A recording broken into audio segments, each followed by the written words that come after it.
Assalamualaikum wilujeng siang kasadayana. Enjing-enjing nembe uwi di pasar. Tos balanja sagala rupi. Balanja sayur, sabun, sagala.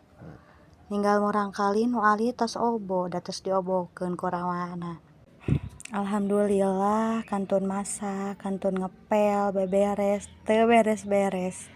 Bade nyauran heula ning jahara we bade ieu ngalah heula kutuna da karunya gegetret wae nya eta. Seueur pisan kutu teh nya Lisa nya kutu nya kuar ampun ting neneng cenah teh. Hayu neng ka dieu cenah teh mumpang meungpeung mamah ieu teu acan beberes hayu urang ala kutu heula. Ai pas dikitukeun dinu mastakan teh ya Allah neng geuning seueur nya kutu nya Lisa kot ararageung.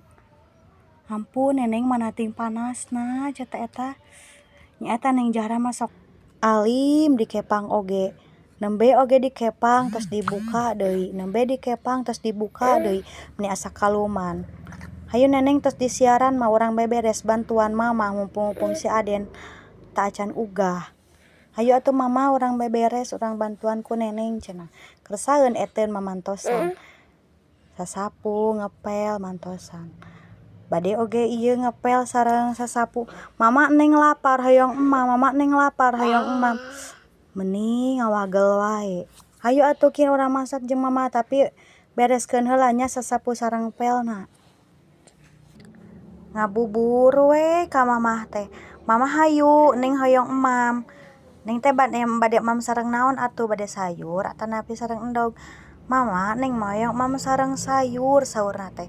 Kalaresan tadi teh kan ka pasar teh meh sop-sopan sareng dagingna.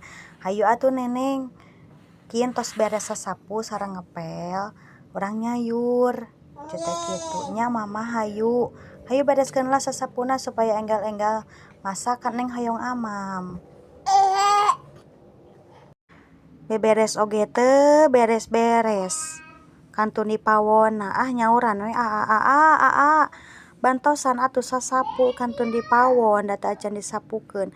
Ning jara hoyong emam nya eta hoyong nyayur saurna teh. Tuh ning jara mama mah ngeuretan sayur. Mama neng hoyong mantosan, neng hoyong mantosan.